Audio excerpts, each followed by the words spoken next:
Hey boys, it's Bird here, and today I want to talk about a game that all of us have heard of, whether it be good or bad, Fortnite. I also want to talk about the decline of Fortnite from one of the most popular games in the world to a game with a very niche community. Fortnite is a battle royale looter shooter player versus player building game initially released July 21st, 2017 by developers Epic Games and People Can Fly. And yes, that was hard as fuck to say. Fortnite is a cross-platform game and is available on PlayStation 4, Nintendo Switch, Android, iOS, and PC. It was published by Epic Games, Warner Brothers Interactive Entertainment, and Fortline Games. Now that we got the boring shit out of the way, let's talk about the game itself. Fortnite is a game you either love or hate, but in one way or another, every single one of us have heard of Fortnite. Most of us have also played it.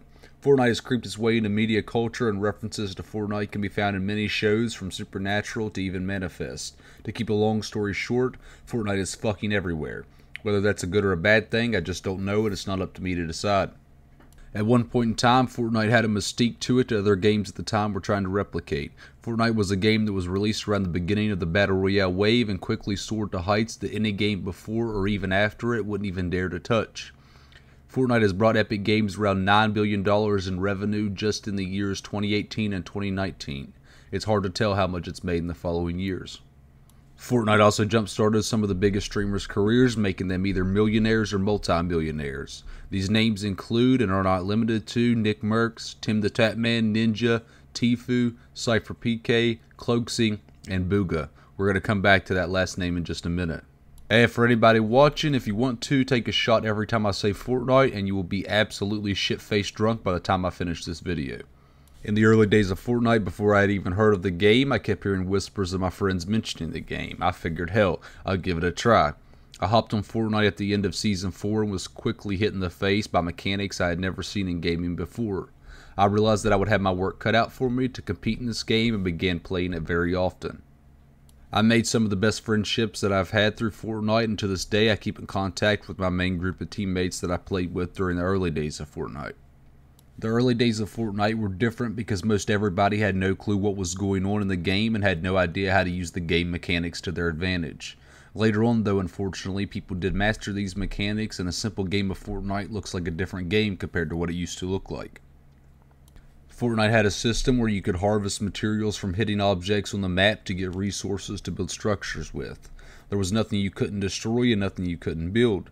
If you found yourself in a pinch, you could quickly build cover to protect yourself from the incoming bullets. These mechanics are what I'm speaking of when I say it became ridiculously hard to compete when players were so mechanically talented. At this point in time, in my personal opinion, Fortnite is completely unplayable due to its insane skill gap. Even if you're extremely mechanically talented, you're going to have a hard time competing at any competitive level due to ping restrictions. When I say ping, I am referring to latency, or in definition, the delay before a transfer of data begins following an instruction for its transfer, or some shit like that. I have never in my life seen a game where ping is more important than it is in Fortnite. Some people in Fortnite have a ping as low as 3 or 4, and someone with a very decent ping of even 30 is going to have a hard time competing at a competitive level. This is mainly due to the fact that the opponent player with a lower ping is going to have priority over you, and everything they do is going to be registered to the server first. If you and an opponent both shoot shotguns at each other at the same time, theirs is going to register first every single time.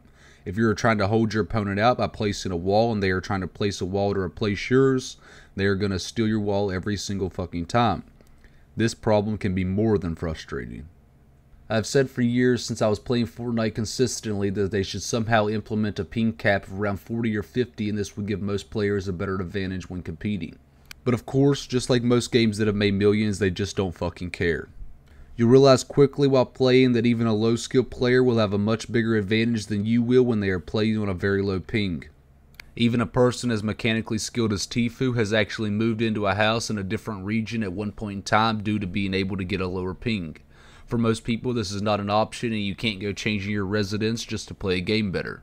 The decline of Fortnite has been a very long, drawn-out death, and I imagine that people will still be playing it in the coming years. But I have noticed that the game is a mere shell of its former self.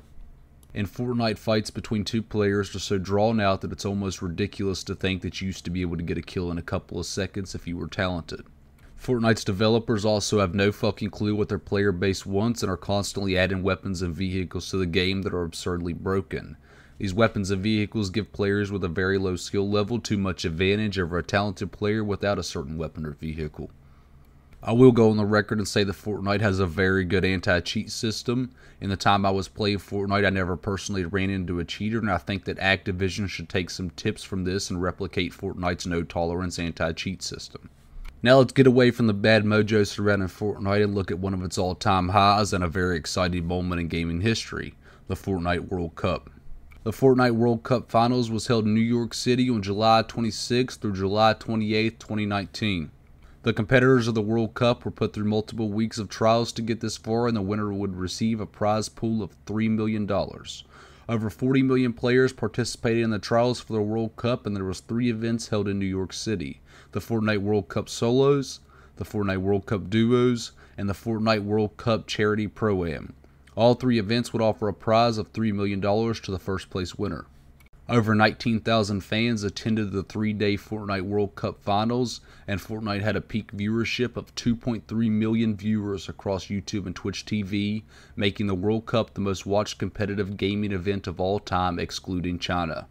The duo winners were David Wang, also known as Aqua, and Emil Peterson, also known as Nyrox, bringing home a $3 million split between the two. People were a little disappointed with the reaction of these two winning the duos competition, but were quickly impressed again when seeing the winner of the Fortnite World Cup Solos, Booga. Kyle Booga Gerzadorf, I may have fucked that name up, became the sole winner of the $3 million Fortnite World Cup Solo prize pool, and with an elevated American spirit, he held his trophy to the sky for the world to see. Fans cheered and his parents danced in the stands as he smiled from ear to ear. This moment in gaming history cannot be compared to anything we have seen before. We was able to watch a teenage kid become a millionaire in mere seconds, and that's not even including the deals he would get in the future just for holding the title. To sum it up in a couple words, the Fortnite World Cup was fucking badass. Unfortunately, everything following the World Cup was an utter disappointment, and nothing even came close to having the hype that the World Cup did. I highly advise you look further into the weeks leading to the World Cup and watch the World Cup archive footage yourself. It's definitely worth a watch. Fortnite has had its lows and it's had its highs, but unfortunately I think at this point in time we're at the bottom of the mountain and beginning to dig our way into the depths of the earth. I don't see Fortnite making a comeback, and I feel that it's become more of a child's game at this point and not a game that we loved in the first few years of its release. This pretty much sums up the video for today, boys, and I hope you enjoyed yourself while you was here. If you was one of the lucky people that took a shot every time I said Fortnite, congratulations, you're drunk as fuck now. Soon on the channel, I'm going to be doing a GTX 1660 giveaway. I'll most likely do the giveaway at 200 subs, and I will be giving out information on how to enter the giveaway in an upcoming video. Until the next time, don't be fucking cheating, man.